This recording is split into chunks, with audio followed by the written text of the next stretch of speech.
We're joined by Thomas Anderson. He is one of the finalists, one of the four finalists for the position of New Bedford Superintendent of Schools. Mr. Anderson, let me ask you first of all, why do you want to take on the huge responsibility of taking over the New Bedford Public Schools as superintendent?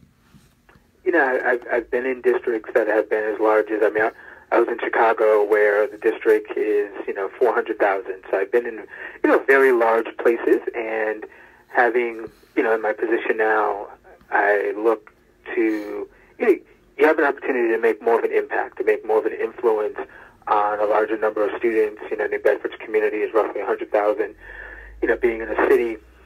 And, again, it's really just the opportunity to have that impact. And I think a lot of the work that I've been doing in previous experiences, including the one now, mirrors a lot. I think it's really prepared me for the opportunity to be able to lead and come in and learn, about all the great things that are already happening, and, continuing that work with the accelerated improvement plan, which is making a change in the district plan, and doing the work with DESE and those type of things. So I think, it's a good time. It's a great opportunity.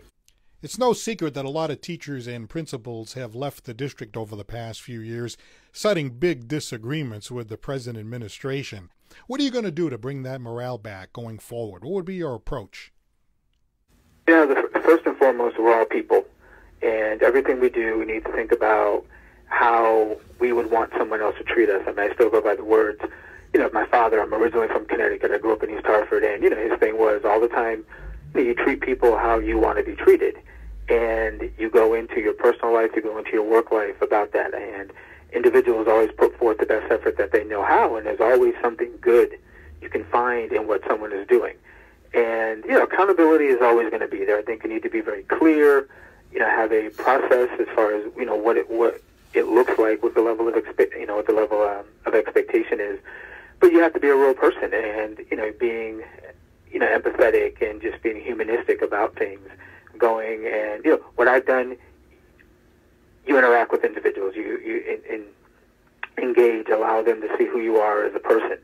And I think what happens, sometimes people get afraid of that because they feel as though, well, if I'm engaging on such a level, then they may, they may not respond to, raising the bar and raising achievement. But I'm thinking, if you tap into the inner essence of a person, all teachers, all educators, they do this work because they love educating children. They love being around people. They love being able to elevate and see that light go on. And I think you have to keep that with you all the time. So the first thing is, everyone's going to say, well, you get to learn the community, you get to learn the people.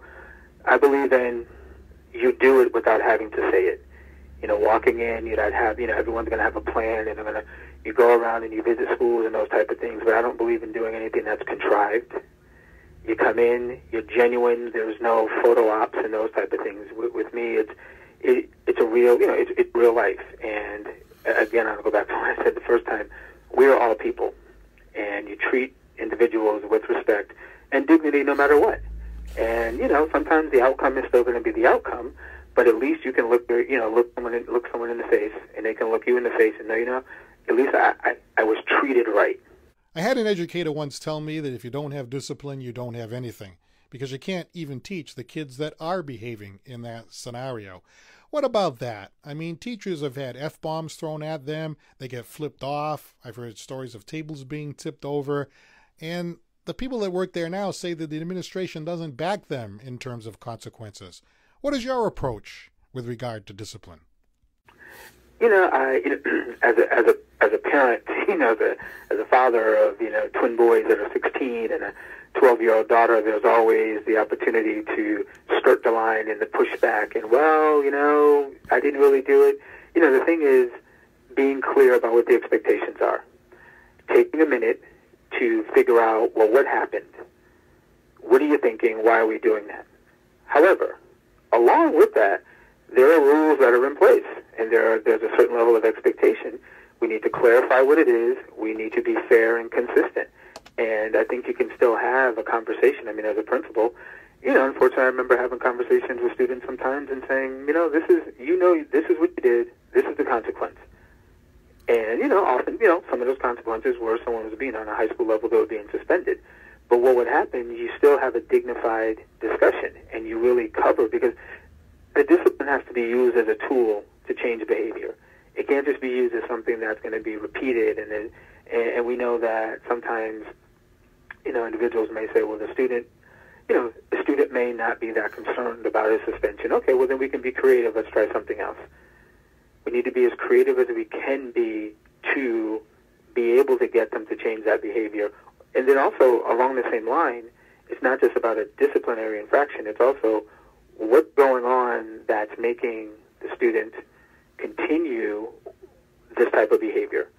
What do we need to do with that? And I believe that sometimes you put a little time in on the front end, and it'll save a lot of time on the back end. So, I'm by far, and I say, yes, we treat people with respect and be a human being about it, and do all that has to go hand in hand. You can't have one without the other, and that goes, for students, staff, for everyone. It's a complete team effort, and everything we do, we make our decisions based on the best interests and how we're going to raise students, but also how is that impacting the staff. We need to make sure I need to make sure that, as I do now, how is that going to impact the staff?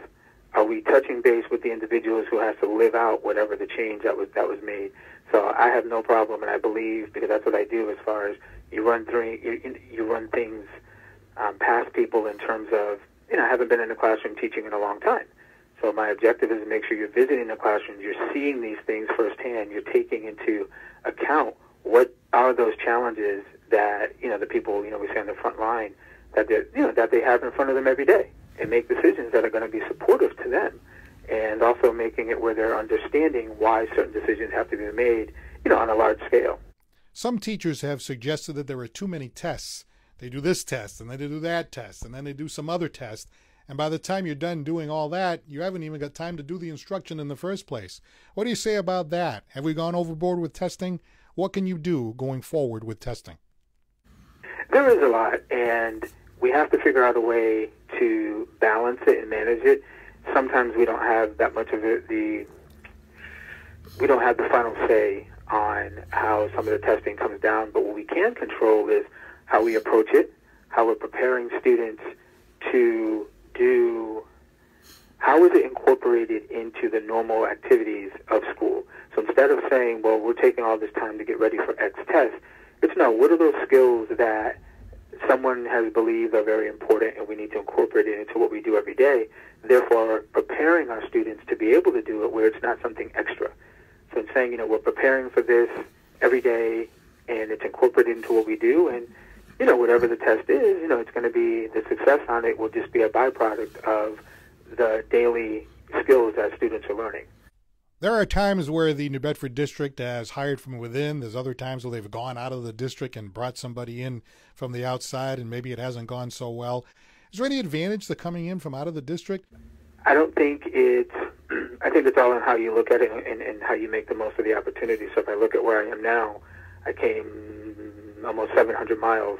Now, although I was returning in terms of coming back, to the area after not being here for a while, but I think, me coming in, it's not so much anyone coming outside of the district, whether you're next door or not, you're going to have a fresh set of eyes.